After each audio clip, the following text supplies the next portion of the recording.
ikaze nanone kuri mwese ndizera ko mukomeje kugira ibihe byiza kandi ko umugoroba ukomeje kubagendekera neza cyane. Podcast yacu kuri uyu mugoroba ku itariki 10 z'ukwezi kwa gatandatu 2026 ndagira ngo tuganire duhereye mu Burusiya. Duhere mu Burusiya kuko ibintu birakomeye cyane. Vladimir Putin natagira icyo akora, abanya-Ukraine n'abanyaburayi baraza kumubona imboga mu menyo, kubera ko ibitero by'abanya-Ukraine mu Burusiya bimaze kuba byinshi cyane. Mu gitondo nababwiye yuko abanya-Ukraine bagabye ibitero bakoresheje Flamingo mu birometero 600 uvuye i Moscow. Iyi ni misile ikorerwa muri Ukraine, abanya-Ukraine bavuga ko ari iyabo, bashoyeho akayabo. Ubu bamaze kuyikoresha kenshi cyane mu bitero bagaba mu Burusiya. Ikindi, abanya-Ukraine bakomeje kugaba ibitero ku basivili, ku bikorwa remezo bya gisivili, kuri za rafineri za petrole, ku bigega bya petrole. Mu kanya muri Lugansk abanya-Ukraine bagabye ibitero ku mwana mutoya warutwaye akagare mu muhanda bakoresheje drone. Mwumva ukuntu ari abantu babi cyane, cyangwa se mwumva ukuntu buryo tactique yabo yahindukiye, yabaye kumvisha abarusiya n'abari mu bice byigaruriwe n'Uburusiya muri Ukraine intambara. Nimubona umusivili urimo kugenda mu mumenagure, nimubona imodoka ya gisivili muri Kursk, muri Lugansk, hehe na hehe muyimenagure. Aho niho abanya-Ukraine berekeje intambara yabo. Ibi rero bikomeje kuba ibibazo cyane. Nk'ubu ngubu iyo nzu murimo kubona ni inzu y'amateka akomeye cyane muri Sevastopol. Ni inzu irimo igishushanyo abarusiya nabonye baha agaciro gakomeye cyane, kuko bavuga ko iyi nzu n'iki gishushanyo byakozwe hagati y'umwaka w'igihumbi 1854 n'umwaka w'igihumbi 1855. Mwumva ko ni igishushanyo n'inyubako bimaze igihe kinini cyane. Mu gihe cy'intambara kabiri y'isi yose, ubwo abanazi bagabye ibitero kuri Sevastopol, bashatse gusenya inzu. Mu kwezi kwa gatandatu mu gihumbi 1942 bagabye ibitero kuri iyi nyubako. Iki gishushanyo nticyabasha gusenyuka, ibyo bashakaga ntibabigeraho. Nyuma y'intambara abarusiya barongera barayisana, na cya gishushanyo ntabwo cyari cyangiritse, of course murabyumva, bahise bagisubiza mu mwanya wacyo. Ariko kuri iyi nshuro, nkuko na gavana wa Sevastopol arimo kubivuga, gavana bamwita Mikhail Razvozayev, yavuze ati iyi nyubako yabaye destroyed, uvuga ngo cya gishushanyo cyasenywe. Mu Burusiya rero byateye umujinya ukomeye cyane bijyanye n'ayo mateka y'icyo gishushanyo, kuko barimo kuvuga bati abanazi bananiwe kugisenya, none abandi banazi bagarutse kurangiza mission. Nibyo birimo kuvugwa mu Burusiya. Hejuru y'ibi ngibi hariho ibyo bitero byose dukomeje kuvuga birimo kugabwa mu bice bitandukanye bya Ukraine, hakiyongeraho abanya-Ukraine bakomeje propaganda noneho yo kwerekana yuko bari tayari gukomeza ibyo bitero. Abanya-Ukraine nabonye hari umunyamakuru wa Al Jazeera wabasuye mu buvumo aho bakorera za drone, bimwe mujya mubona muri Iran. Ubundi baragiye bakopia ibintu by'abanya-Iran, ariko urebye neza nubwo barimo gukopera abanya-Iran, abanya-Ukraine ntaho bahuriye n'abanya-Iran. Ndaje tubiganireho, wenda duhere kuri ubwo buvumo barimo kugaragaza. Umunyamakuru wa Al Jazeera yasuye ubuvumo aho bakorera za drone, ubona ko ari drone nini cyane. Ahanga bakorera drone zo mu bwoko bwa FPV, bakahakorera na za UAV zigera kure cyane. Drone zirasa kure cyane. Ni ubuvumo aho bavuga yuko intwaro z'Uburusiya zitabasha gusenya. Iyo ni propaganda barimo gukora, nko kumvisha abarusiya yuko ibyo batangiye kumva biri buze gukomeza. FSB mu Burusiya nanone nabonye yafasha abantu bashinjwa kuba bari barimo gutegura gutega ibisasu mu mamodoka y'abantu bakora muri Ministeri y'Ingabo z'Uburusiya. Mwumva ko ni plan abanya-Ukraine bashyizemo imbaraga zabo. Ikindi kandi kigomba gutera ubwoba abarusiya nabonye kiri no kuvugwa ku mbuga nkoranyambaga zabo, ariko giturutse ku mbuga nkoranyambaga z'abanya-Ukraine, nuko abanya-Ukraine barimo kuvuga ko misile yabo yo mu bwoko bwa Kaliber yamaze kubona, bamaze kuyikora, bamaze kwiteza imbere cyangwa se kuyivugurura. Ubu ngubu ikaba ifite warhead iri cluster.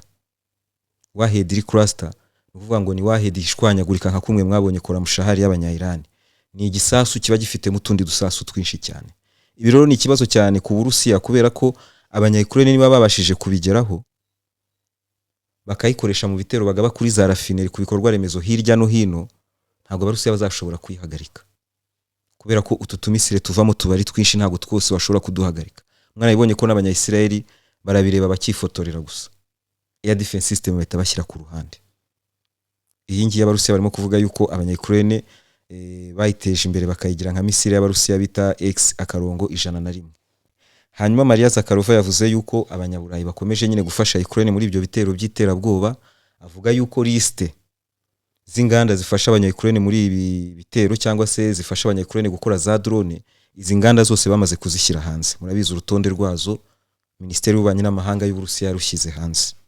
Ibihugu by'abanyaburayi byarakangaranye icyo gihe, murabyibuka, ba ambasaderi b'Uburusiya baratumizwa hirya no hino. Igihugu rero gikomeje gufasha Ukraine batari bagashyize hanze inganda ziri gukorera muri iki gihugu ni Canada. Maria Zakharova yavuze yuko bari buze gutangaza inganda z'abanya-Canada zirimo gufatanya n'abanya-Ukraine. Uru rutonde abarusiya barushyize hanze baricecekera, nkuko nari mbivuze abanyaburayi barakangarana bagira ngo byararangiye, ariko uru rutonde ntabwo barimo gupfa kurushyira hanze, kuko ibyo bitero murimo kumva birimo gukaza umurego mu Burusiya byatangiye guhitana abasivili, byatangiye gufata indi ntera, byanze bikunze Uburusiya bugomba kuzabitangaho igisubizo. Iki gisubizo rero ntawamenya ngo kizagarukira he, kuko ya pressure nababwiraga kuri Vladimir Putin irimo kuzamuka, kandi ntabwo ari pressure isaba Vladimir Putin kuva ku butegetsi. Ibyo nabyo mu byumve. Zelensky nicyo yakwifuje, abanyaburayi nicyo bifuzaga. Pressure izamukiye mu Burusiya, abaturage bavuge bati Vladimir Putin turakurambiwe n'ibyemezo byawe, va ku butegetsi. Ntabwo ari yo pressure iri kuzamuka ku Burusiya. Pressure iri kuzamuka ni Vladimir Putin warabihanganiye cyane, igihe kirageze noneho koresha imbaraga zawe zose ubaha isomo. Ibyo bisubizo rero kuva inganda baramaze kuzirokariza, ntawamenya ngo ibisubizo by'Uburusiya bizagarukira he. Ntawamenya ngo bizagarukira he, kuko nabonye abanya-Ukraine batangiye kwikanga Oreshiniki kubera ibyo bitero barimo kugaba. Barabizi ko Uburusiya buraza kubasubiza bukoresheje imbaraga. Imbuga nkoranyambaga n'ibinyamakuru bimwe na bimwe muri Ukraine biri kuvuga yuko bishoboka ko Oreshiniki iri buze gukoreshwa mu masaha ari imbere cyangwa se mu minsi 2-3 iri imbere, ariko nta kimenyetso na kimwe barimo gutanga nka kumwe abanya-Ukraine ubusanzwe iyo babivuze bavuga bati amashusho arimo kwerekana yuko ibyangombwa byose birimo gushyirwa hamwe. Nta kimenyetso nk'icyo ngicyo barimo kugaragaza, ariko barimo kuvuga ko Oreshiniki ishobora gukoreshwa. Oreshiniki mukaba mwibuka ko Vladimir Putin yayivuzeho mu gihe cyatambutse. Oreshiniki imaze gukoreshwa inshuro ndakeka ari 3 muri Ukraine. Inshuro 3 muri Ukraine. Izi nshuro zose Vladimir Putin yavuze yuko nta biturika izo Oreshiniki zarimo. Ubushize yavuze ko byari test, ndetse ko aho barasaga byabaga ngombwa ko boherezayo na za drone kugira ngo bajye kureba umusaruro. Nibyo abanya-Ukraine barimo kwikanga, nibyo abarusiya barimo gusaba. Abarusiya barimo gusaba ko icyo kintu cyose bakirunda kuri zezenge nabo bakorana. Impamvu rero navugaga yuko Zelensky arimo gukopera abo badahuje, Uburusiya ni bufata icyemezo cyo kuvuga buti tugiye gusenya ubuyobozi bwa Ukraine. Murabona ko Donald Trump cyamutsinze muri intambara nuko uwo yishe asimburwa n'undi.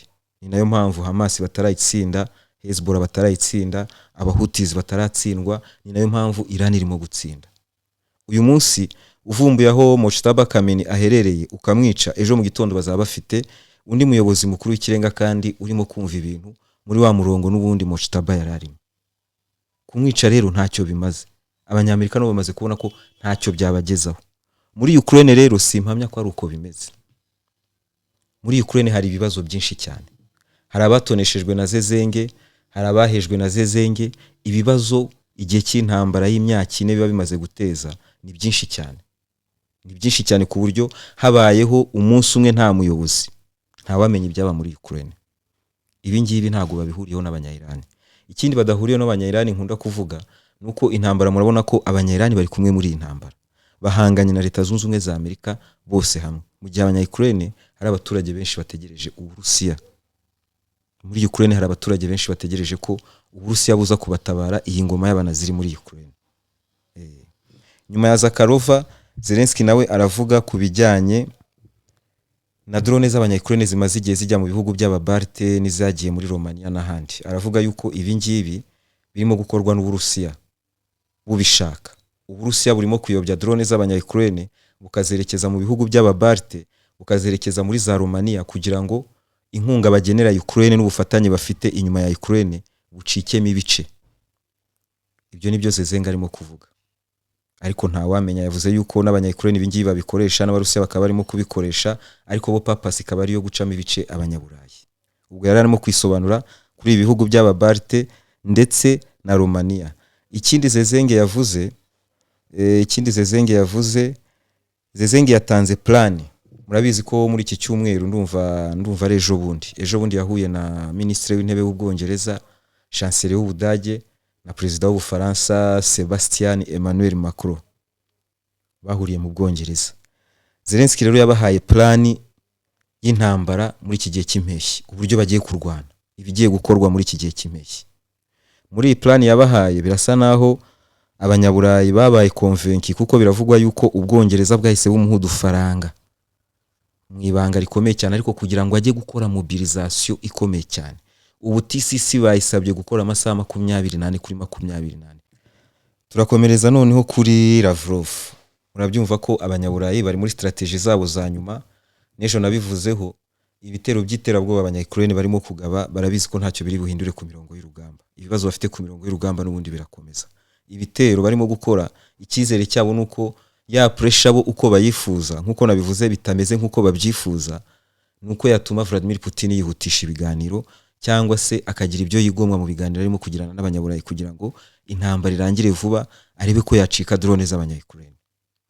Aba banyaburayi rero nkuko Lavrov yabivuze, yavuze ati sibanga ba ambasaderi b'Ubwongereza, Ubufaransa n'Ubudage basabye guhura n'unyungirije, cyangwa se basabye guhura na bamwe mu bahagarariye Minisiteri y'Ububanyi n'Amahanga. Aravuga ati ariko uribaza uti abangaba niki bashaka kuvuga? Abamaze igihe bavuga amagambo akomeye ku Burusiya. Ubwongereza bumaze igihe bufatanya n'abanya-Ukraine mu bitero byabo barimo gukora. Ubwongereza bumaze igihe buvuga yuko Uburusiya bugomba gusenywa. Emmanuel Macron yabivuze inshuro nyinshi. Chancelier w'Ubudage muri iki cyumweru gishize, Lavrov yabyivugiye muri iki cyumweru gishize, ubwe yavuze yuko Uburusiya bugomba kurwanwa, bitaba ibyo tugasubira mu gihe cya Hitler. Ati ni mwibaze namwe ba ambasaderi b'ibyo bihugu, cyangwa se uwo chancelier nk'uwo nguwo azohereza azabaje kuvuga iki? Uwo muntu azabaje kuvuga iki? Ati ngewe icyo nemeye nuko turi buze kubumva gusa, ariko ntacyo nizeye mu byo bavuga, kuko intego zabo ni ugusenya Uburusiya n'ubundi. Bimwe nababwiraga, Uburusiya ubakinguriye akaryango gatoya, babanze bahure n'abungirije Lavrov, abumve, babumve. Nimumva bakiri muri adaruru yabo, n'ubundi bazababwira nk'ibyo Ushakov yabwiye intumwa z'Ubufaransa. No kubabwira ati muvuye aho ngaho, mujye kubanza mwongere mwitekerezeho. Mujye kubanza mwongere mwitekerezeho. Hanyuma nkuko nari mbivuze, Vladimir Putin biteganyijwe yuko ashobora gukoresha intwaro zikomeye cyane muri Ukraine. Ibyo ni ibinyamakuru bitandukanye birimo kubivuga bigendeye ku bitero abanya-Ukraine bakomeje gukaza mu Burusiya. Kandi noneho nimvuga ibitero abanya-Ukraine barimo gukaza mu Burusiya, ntimwumve yuko ibitero bya Ukraine ngo byaruse ibyo Uburusiya burimo kugaba muri Ukraine. Oya, nuko Ukraine ni igihugu gitoya, icyo gikoze cyose mu Burusiya kigomba kuvugwa cyane. Ariko abarusiya barimo gusuka imvura y'ibisasu muri Ukraine. Reka mbashyiremo amafoto yo muri za Kharkiv. Kharkiv ni umwotsi gusa, Dnipropetrovsk ni umwotsi gusa. Kuva mu ijoro ryakeye ntabwo bagabye ibitero bya misile nyinshi cyane, ariko ibikorwa remezo bimwe na bimwe, ibirindiro by'ingabo za Ukraine mu bice bitandukanye biri kuraswaho mu buryo bukomeye cyane. Ariko kubera ko Ukraine ari igihugu gitoya, niyo yarasa ikigega kimwe cya petroli biraza kuvugwa. Ariko ubu ngubu kurasa ikigega cya petroli muri Ukraine ntabwo ari inkuru. Kurasa rafinerie ya petroli muri Ukraine ntabwo ari inkuru.